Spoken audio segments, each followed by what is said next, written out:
Hello दोस्तों, नमस्कार। BPN institute of education channel में आप सभी का स्वागत है। मैं विनोद कुमार आप सभी का दिल से स्वागत करता हूं। जैसा कि आपको पता है दोस्तों, बीपीएन इंस्टीट्यूट के द्वारा एक सीरीज का संचालन किया जा रहा है दोस्तों, धमाका सीरीज, जो कि सीईटी स्पेशल है। और उसी के अंतर्गत मैं आपके सामने राजस्थान की भूगोल की क्लास लेके उपस्थित हूँ। राजस्थान के भूगोल में हमारा जो लास्ट टाइम टॉपिक चल रहा था दोस्तों, वो चल रहा था राजस्थान में मृदा, जिसके अंदर हमने राजस्थान में राज्य विभाग के अनुसार मृदा का वर्गीकरण पढ़ लिया था। आज की जो क्लास है दोस्तों, वो होगी हमारी राजस्थान में यूएसडीए वर्गीकरण से संबंधित। जो अमेरिका का कृषि विभाग है, उसने राजस्थान में जलवायु को आधार मानते हुए, जलवायु प्रदेशों को आधार मानते हुए कुल 5 बात करूं तो मृदा के प्रकार बताए हैं। उन्हीं प्रकारों की आज की क्लास में चर्चा होने वाली है। तो सभी लोगों को अपनी क्लास में जोड़ लें, अधिक से अधिक शेयर कर दें और कमेंट लाइक रुकने नहीं चाहिए, बहुत मात्रा में कमेंट और लाइक आने चाहिए। तो आज की क्लास की शुरुआत करते हैं राजस्थान में मृदा।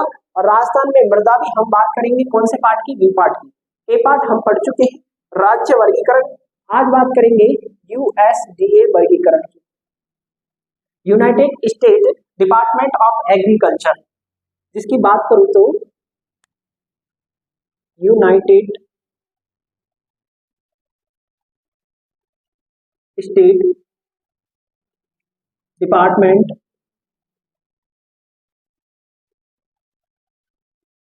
Of agriculture.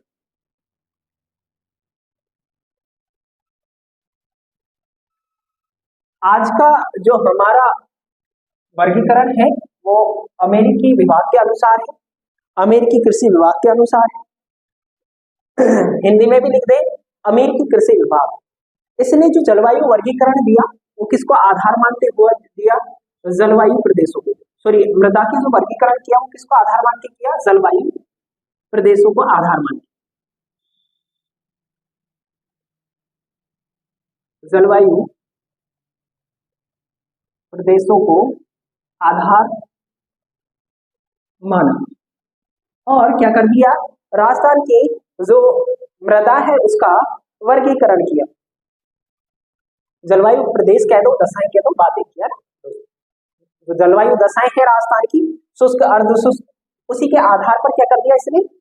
वर्गीकरण है। आगे बात करूं दोस्तों, तो सबसे पहले एक राजस्थान का मैप तैयार करते हैं और देखते हैं कि राजस्थान में कौन कौन से जलवायु प्रदेश किसने बताए हैं। तो बात करें तो अमेरिकी कृषि विभाग ने।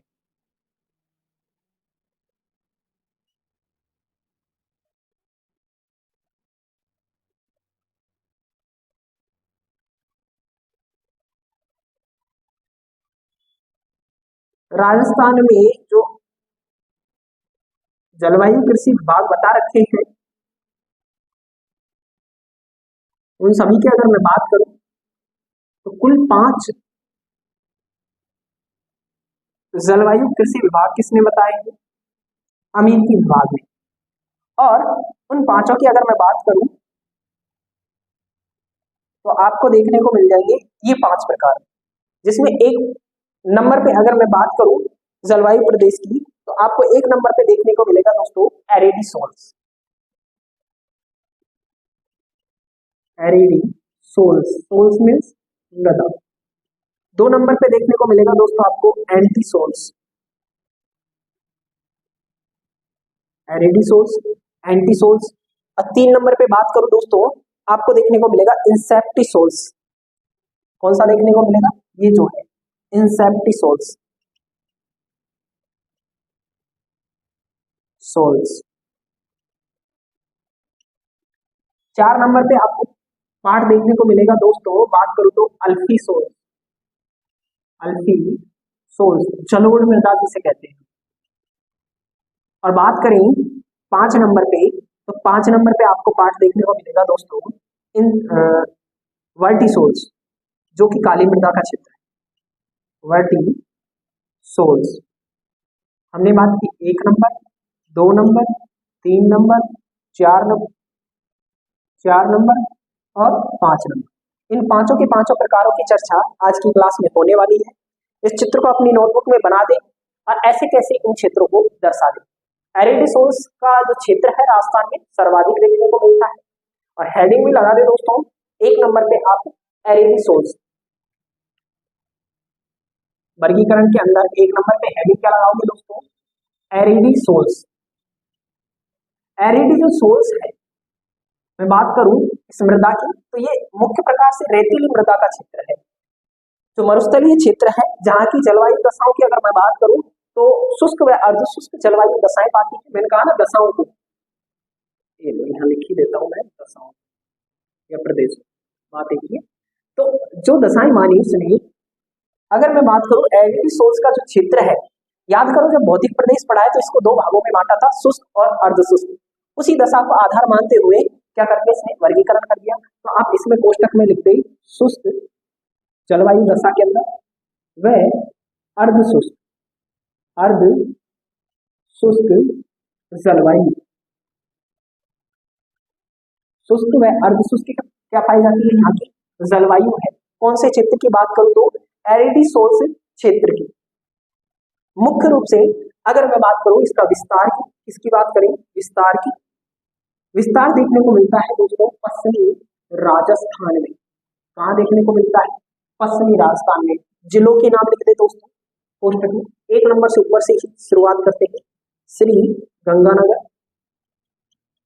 गंगानगर के बाद अगर मैं बात करूं तो अनूपगढ़, अनूपगढ़ के आगे आप बढ़ोगे तो आपको देखने को मिलेगा दोस्तों बीकानेर,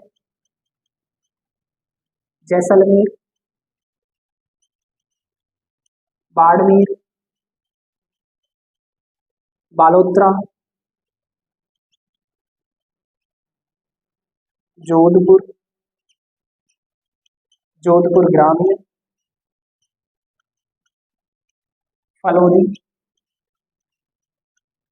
फलोदी किससे बना है आपको पता है, जोधपुर से।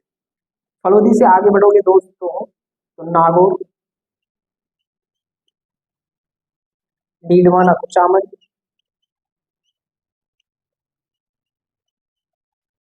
कुचामन, और मैं बात करूं दोस्तों चूरू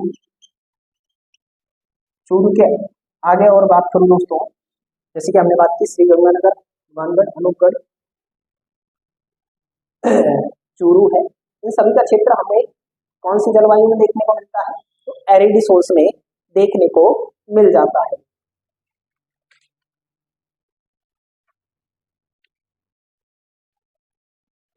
अब बात करेंगे दोस्तों आगे अगले जलवायु प्रकार की, तो आप 2 नंबर पे हेडिंग लगा दे दोस्तों। वैसे वो जब यूएसडीए वर्गीकरण पूछता है तो उस समय कभी भी जिले का नाम पूछता नहीं, अगर पूछता है तो मैंने एक बार हिंट दे दी है आपको, वो पूछेगा राजस्थान के कौन से क्षेत्र में, तो आपको पता होना चाहिए पश्चिमी राजस्थान। आगे बात करते हैं दोस्तों, 2 नंबर पे हेडिंग लगा दे दोस्तों एंटी सोल्स। कौन सी मृदा की बात करेंगे, एंटी सोल्स की। एंटी सोल्स जो मृदा है दोस्तों,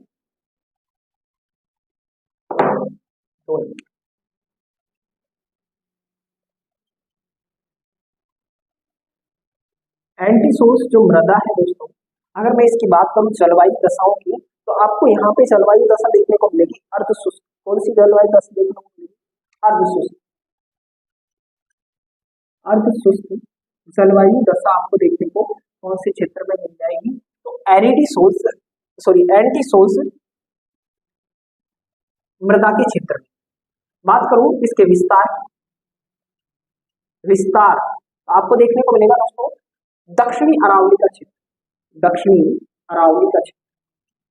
दक्षिणी अरावली व मध्य अरावली का क्षेत्र। दक्षिणी व मध्य अरावली के क्षेत्र में कौन सी मृदा का विस्तार देखने को मिलता है दोस्तों, एंटी सोल्स का आपको विस्तार देखने को मिलेगा। आगे अगर मैं बात करूं दोस्तों इसी से संबंधित जिलों में अगर इसका विस्तार देखें दोस्तों, तो आपको देखने को मिल जाएगा दोस्तों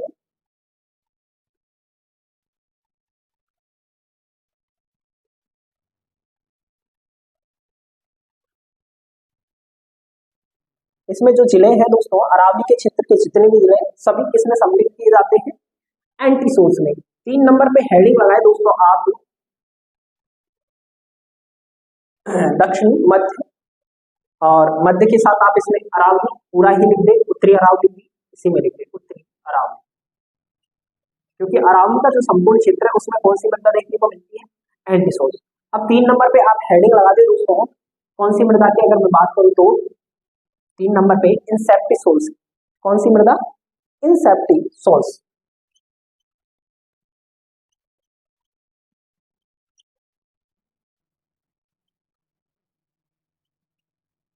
अगर यहाँ की जलवायु दशाओं की अगर मैं बात करूं तो जलवायु दशा देखने को मिल जाएगी दोस्तों आपको यहाँ पे इंसेक्टिसोल्स में अर्धशुष्क व आर्द्र जलवायु कैसी देखने को मिलेगी, अर्धशुष्क, अर्धशुष्क तो है ही, इसके साथ साथ जलवायु दशा कैसी है, आर्द्र भी देखने को मिलेगी। जैसे सिरोही वाला जो क्षेत्र है, चित्तौड़गढ़ है, डूंगरपुर बांसवाड़ा का जो क्षेत्र थोड़ा बहुत पड़ जाता है, उसमें सभी जगह कौन सी जलवायु है, आर्द्र व अर्धशुष्क जलवायु।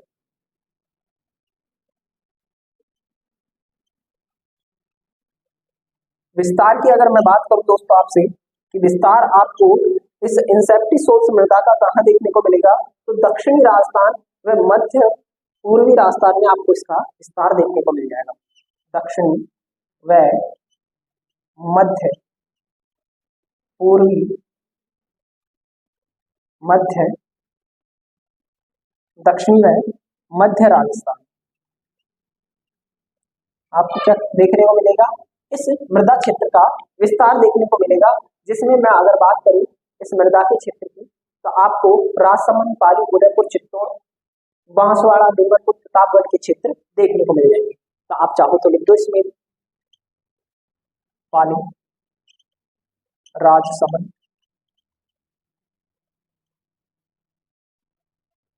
राजसमंद, बांसवाड़ा, प्रतापगढ़, बांसवाड़ा, प्रतापगढ़। आगे और बात करूं दोस्तों इसके बाद में तो चित्तौड़ है, डूंगरपुर है, चित्तौड़, डूंगरपुर, चित्तौड़, डूंगरपुर, इन सभी क्षेत्रों में आपको कौन सी जलवायु देखने को मिलेगी, मुख्य रूप से जो जिले आते हैं वो ये आते हैं। इसके अंदर कौन सी जलवायु देखने को मिलेगी, सॉरी कौन सी मृदा पाई जाएगी वहां पे, इंसेप्टिसोल्स मृदा। जलवायु दशा कौन सी देखने को मिलेगी, अर्धशुष्क व आर्द्र जलवायु। ठीक है दोस्तों, आगे बढ़ते हैं। 4 नंबर पे हेडिंग लगा दे दोस्तों, अल्फीसोल्स। 4 नंबर पे हेडिंग लगाए दोस्तों, अल्फीसोल्स,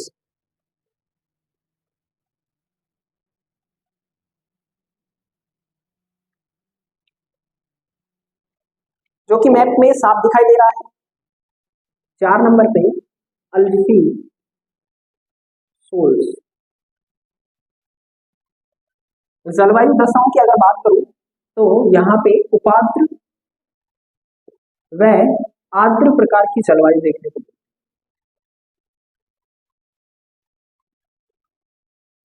है। उपाद्र व आर्द्र प्रकार की क्या देखने को मिलेगी, यहाँ जलवायु देखने को मिलेगी। विस्तार की अगर बात करें दोस्तों, विस्तार आपको इसका विस्तार देखने को मिल जाएगा उत्तरी पूर्वी राजस्थान। जिलों की अगर बात करें दोस्तों कौन कौन से जिले आते हैं, तो जयपुर से ही शुरुआत कर देते हैं। जयपुर, जयपुर ग्रामीण। इसके बाद बात की जाए दोस्तों जयपुर ग्रामीण के बाद सवाई माधोपुर, गंगापुर सिटी, करौली दौसा, करौली दौसा, धौलपुर, धौलपुर, भरतपुर, सब भरतपुर, डी, अलवर। अलवर के बाद बात करूं तो एक अलवर से जिला बना है खेरथल तिजारा, खेरथल तिजारा, कोटपुतली भैरव, कोटपुतली भैरव, सीकर, नीम का थाना, नीम का थाना। और अगर बात करूं दोस्तों अजमेर, ब्यावर, अजमेर ब्यावर, केकड़ी, टोंक, केकड़ी, टोंक, केकड़ी का क्षेत्र आ जाता है, टोंक का क्षेत्र आ जाता है। इन सभी में कौन सी जलवायु दशाएं देखने को मिलेगी? उपाद्र, आर्द्र। और मृदा की बात करें यूएसटी वर्गीकरण के अनुसार तो अल्फी सोर्स मृदा देखने को मिल जाएगी, जिसे हम कहते हैं दोस्तों मुख्य रूप से जलोढ़ मृदा।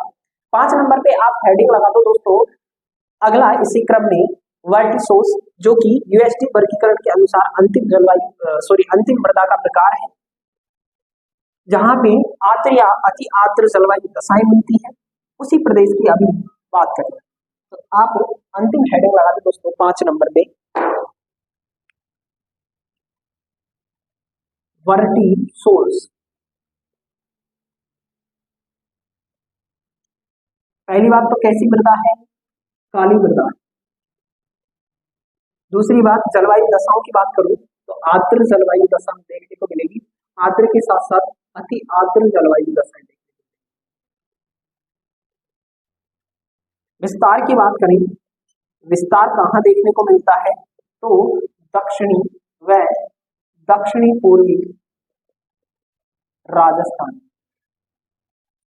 कहाँ देखने को मिलेगा दोस्तों? दक्षिणी व दक्षिणी पूर्वी राजस्थान में। जिलों की अगर बात करूं दोस्तों तो इसमें जिले आ जाते हैं, कोटा है, बूंदी है, बारां है, झालावाड़, झालावाड़, इन सभी का क्षेत्र किसमें आता है? बात करूं तो वर्टिसोर्स के क्षेत्र में आता है। और बात की जाए दोस्तों कोटा, बूंदी, बारां, झालावाड़ की बात, आप इसमें पुस्तक में ये भी लिख सकते हो दोस्तों, हाड़ौती प्रदेश। हाड़ौती प्रदेश, हाड़ौती प्रदेश जो है पूरे में कौन सी मृदा देखने को मिलती है? बात करूं तो वर्टिसोर्स। मुख्य रूप से ये जिले आते हैं, इनके अलावा कुछ चित्तौड़ का क्षेत्र आ जाता है। बात करूं तो चित्तौड़ के अलावा अन्य जो जिले हैं, जिसमें मैं बात करूं कुछ प्रतापगढ़ का क्षेत्र भी इसमें देखने को मिल जाता है। शाहपुर और भीलवाड़ा में से भी थोड़ा थोड़ा क्षेत्र इसमें देखने को मिल जाता है, लेकिन मुख्य रूप से इन 4 जिलों का क्षेत्र किसमें आता है? बात करूं तो वर्टिसोर्स के अंदर आपको देखने को मिल जाएगा।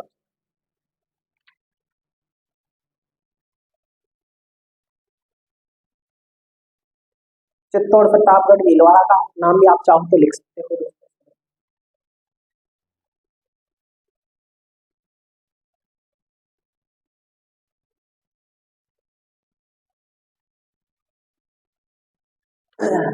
तो दोस्तों ये थी हमारी किससे संबंधित चर्चाएं?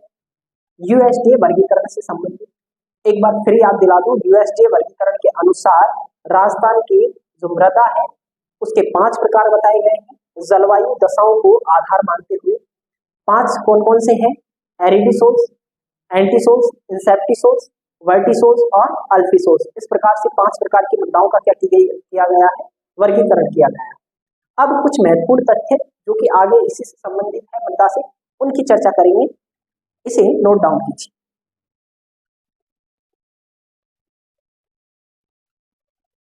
आगे बात करते हैं दोस्तों, अब हेडिंग लगा दे दोस्तों, मृदा की समस्याएं। मृदा की जो मुख्य समस्या है, जैसे अपरदन बात करूं तो सैम की समस्या है, लवणीयता की समस्या है, उन सभी की चर्चा अब हम करने वाले हैं। तो आप आगे हेडिंग लगा दे दोस्तों, मृदा की समस्याएं, उनका निवारण क्या है, किस प्रकार से इन समस्याओं से निपटा जा सकता है, उसकी भी चर्चा हमारी होने वाली। यूएसडीए वर्गीकरण हमारा यही समाप्त होता है। हेडिंग लगा दे दोस्तों, स्टार बना के, मृदा की समस्या, मृदा की समस्या या मृदा से संबंधित समस्या। कोई कहेगा भाई मृदा की समस्या क्या होगी, तो आप इसके 4 पार्ट कर दें। कितने पार्ट कर दें? 4 पार्ट कर दें।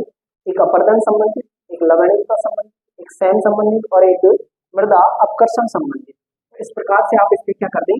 4 पार्ट कर दें। आपको कितनी समस्याएं देखने को मिलेगी? 4 प्रकार। सबसे मुख्य जो समस्या है वो है अपरदन। अपरदन की अगर बात करूं दोस्तों तो राजस्थान में जल के द्वारा और पवन के द्वारा दोनों ही माध्यमों से मृदा का क्या किया जाता है? अपरदन। लेकिन मैं बात करूं, अगर क्वेश्चन आता है कि राजस्थान में मृदा का सर्वाधिक अपरदन किससे होता है? तो आपको याद रखना है वायु के द्वारा होता है, पवन के द्वारा होता है। जो मृदा का सर्वाधिक अपरदन है राजस्थान में किसके द्वारा होता है? तो पवन के द्वारा। लेकिन यही वो अगर आपसे क्वेश्चन करता है कि राजस्थान में जो अपरदन है मृदा का वो सबसे तेज किसके माध्यम से होता है? तेज मीन्स सबसे जल्दी और तेज, तो किसके माध्यम से होता है? जल के द्वारा। दोनों चीज याद रखें। तो पहली बात करेंगे हम किसकी? अपरदन की। दूसरी बात करेंगे दोस्तों लवणीयता की।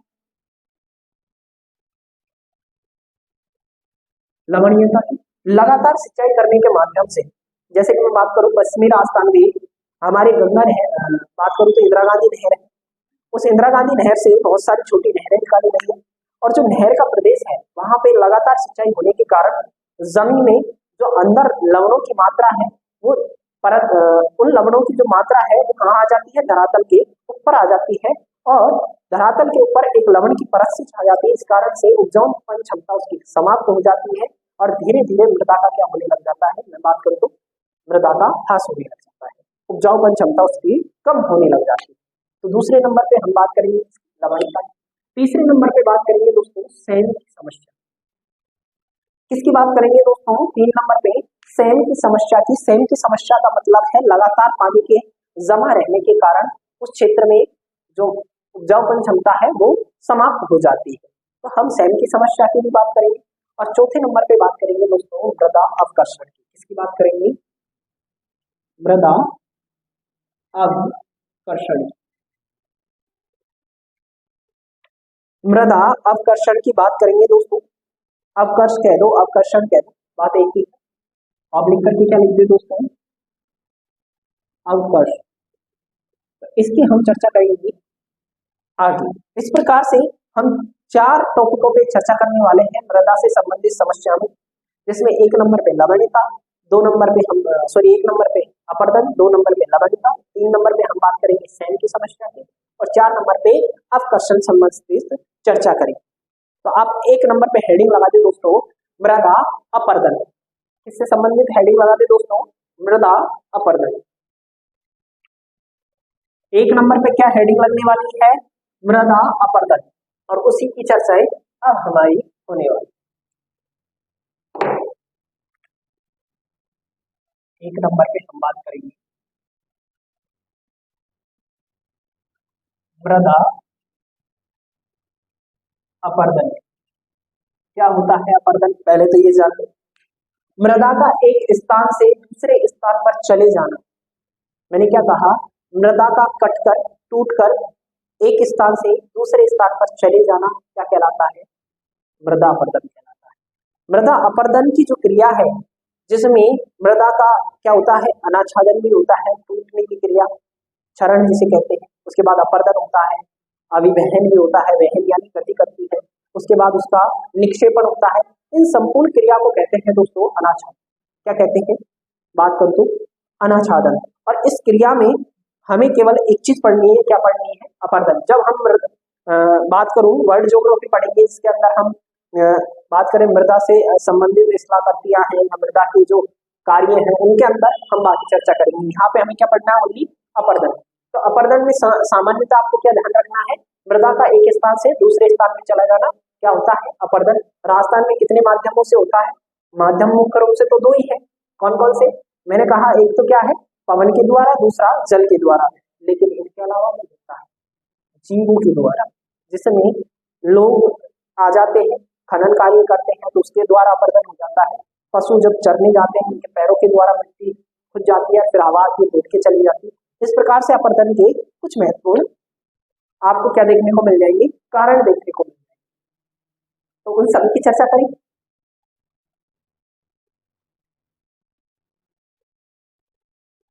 सबसे पहले आप इसका अर्थ लिख दें कि मृदा का कटाव क्या कहलाता है? मृदा अपरदन कहलाता है। मिट्टी का कटाव क्या कहलाता है? मृदा अपरदन कहलाता है। अपरदन कहलाता है। सबसे पहले अर्थ लिख दिया।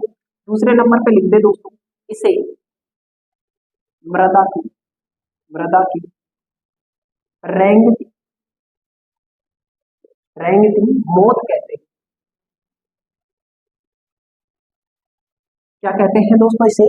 मृदा की रेंगती मृत्यु कहकर भी पुकारा जाता है। दोनों लाइन लिखी दोस्तों।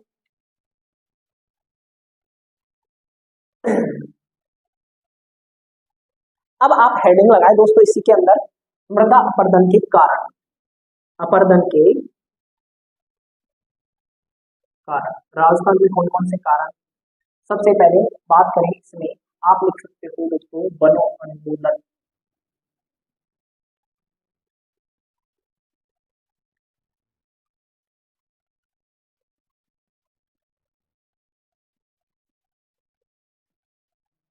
वनो उन्मूलन, वन उन्मूलन के कारण क्या होता है? मृदा का अपरदन होता है। इसमें आप कोष्टक में लिखिए दोस्तों, वृक्षों का दोहन, दोहन या काटा जाना। लगातार वृक्षों के कटने के कारण मिट्टी का अपरदन की जो क्रिया है वो बढ़ती जा रही है। आगे अगला लिखे दोस्तों आप, अत्यधिक पशुचारण। अत्यधिक अत्यधिक पशुचारण, अत्यधिक पशुचारण के कारण भी क्या होता है? मृदा का लगातार अपरदन देखने को मिल जाता है। इसी के साथ बात करूं दोस्तों,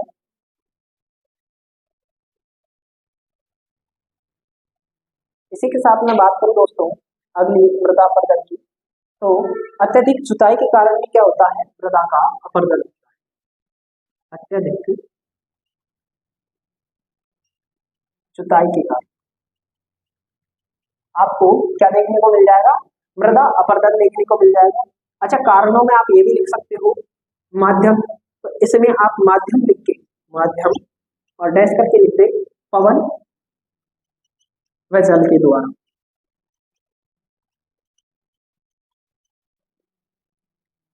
इन कारणों में आप शहरीकरण लिख सकते हो, शहरीकरण, लगातार शहरीकरण के विकास के कारण मृदा का आपको अपरदन देखने को मिल जाएगा या मृदा से संबंधित आपको समस्याएं देखने को मिल जाएगी। अब बात करें दोस्तों इसके उपाय की, अपरदन के कारण देख लिया, अब बात करें उपाय की, तो उपाय भी देख लो दोस्तों।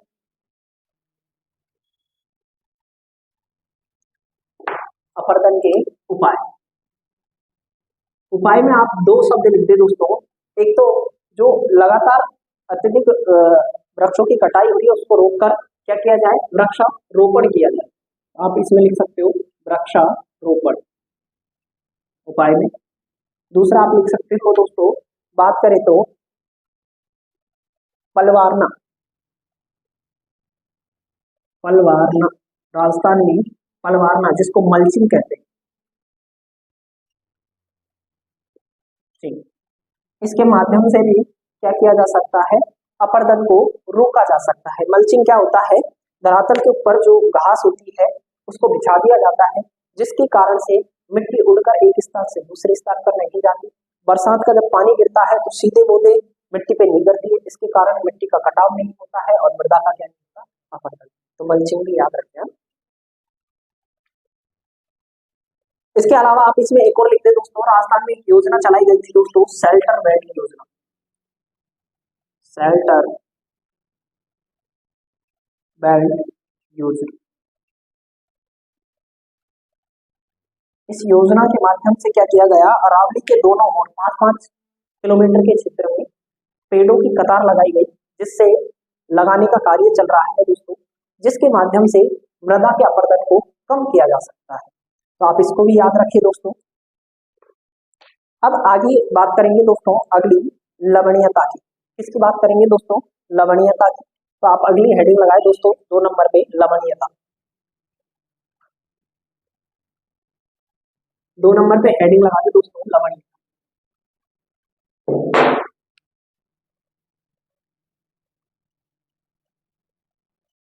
मैंने इसका आपको अर्थ समझा दिया कि किस प्रकार से लवणता की मात्रा लगातार बढ़ रही है अत्यधिक सिंचाई के कारण। तो आप इसमें लिख सकते हो अत्यधिक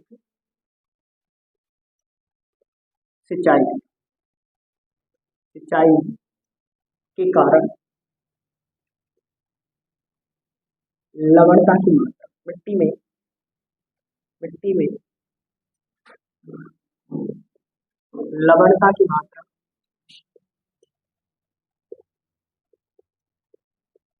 बढ़ जाती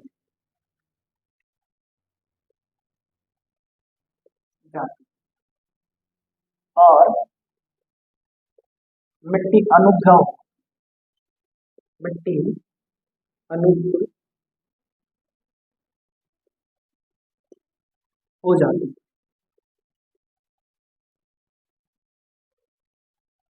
जब लगातार लवणता की मात्रा बढ़ती है तो उससे मिट्टी में जो उपजाऊपन की मात्रा है वो क्या हो जाती है, कम हो जाती है।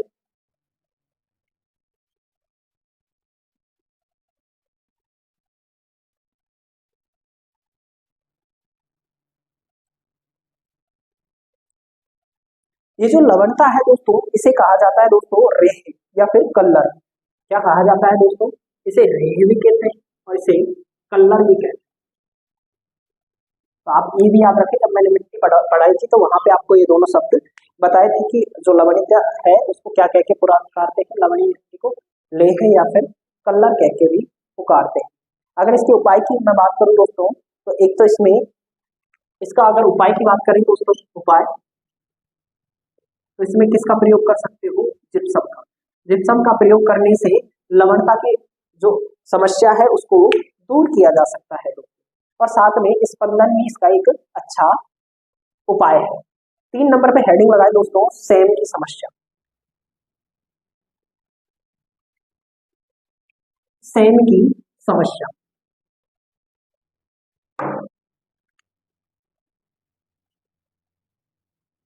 सैम की जो समस्या है दोस्तों राजस्थान में देखने को मिलती है।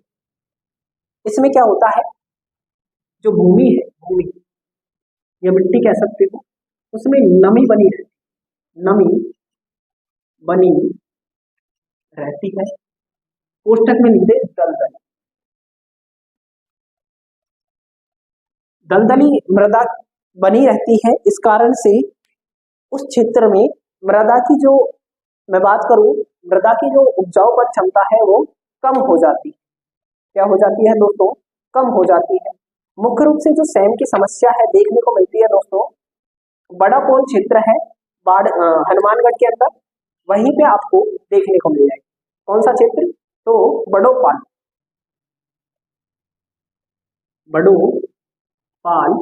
कहाँ पे है, हनुमानगढ़।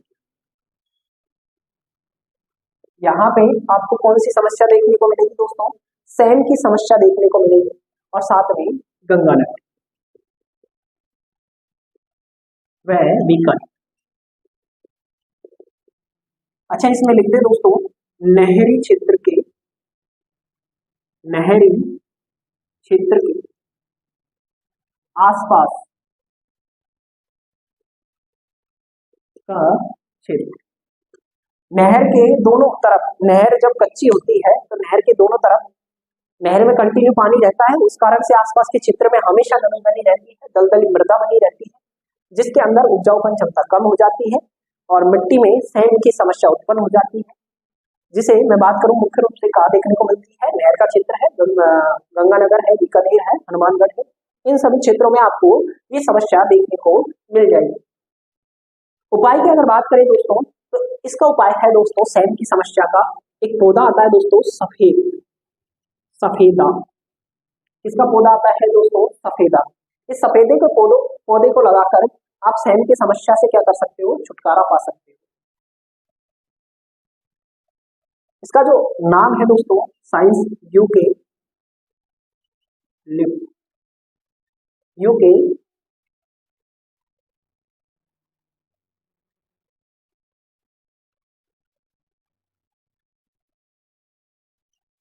साइंस का नाम क्या है दोस्तों, इसका यूके लिप्स। ये जो सफेदा है इसका आप उपयोग करके किसकी समस्या से छुटकारा पा सकते हो, सैम की समस्या से। साथ में आप इसका बूंद बूंद सिंचाई का प्रयोग भी कर सकते हो, बूंद बूंद सिंचाई का प्रयोग, और दोनों के माध्यम से आप किससे छुटकारा पा सकते हो दोस्तों, बात करें तो सैम की समस्या से छुटकारा पाया जा सकता है। अंतिम रूप से दोस्तों हेडिंग लगा दे, मृदा अवकर्षण। अंतिम रूप से हेडिंग लगा दे दोस्तों 4 नंबर पे मृदा अवकर्षण।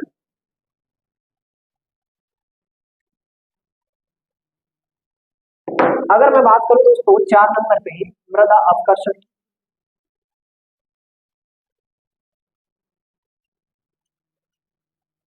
मृदा का जो अवकर्षण है उसकी अगर मैं चर्चा करूं दोस्तों,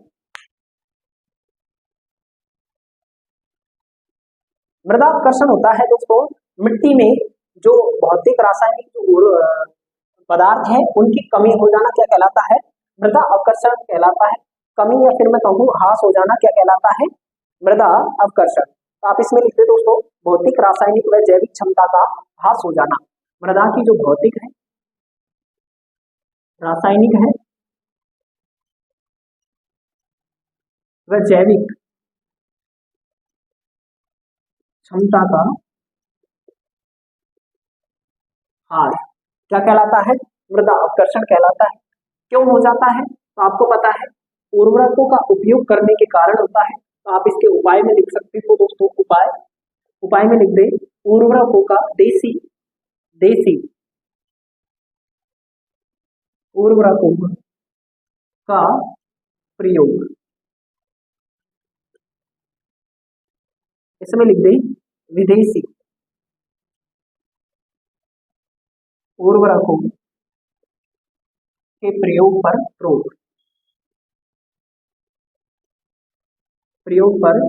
रोक। ये क्या है, इसके उपाय देखने को मिल जाएंगे दोस्तों आपको। और साथ में आप देसी उर्वरक को कोष्टक में लिख दे जैविक उर्वरक। जो मैं बात करूं गाय भैंसों की खाद होती है, पत्ते होते हैं नीम के पत्ते वगैरह, इनसे जो खाद बनाई जाती है दोस्तों उसका प्रयोग आप खेती में करें, ना कि जो विदेशी खाद होते हैं दोस्तों, जैसे मैं बात करूं यूरिया है, डीएपी है, ऐसे खादों का प्रयोग ना करें।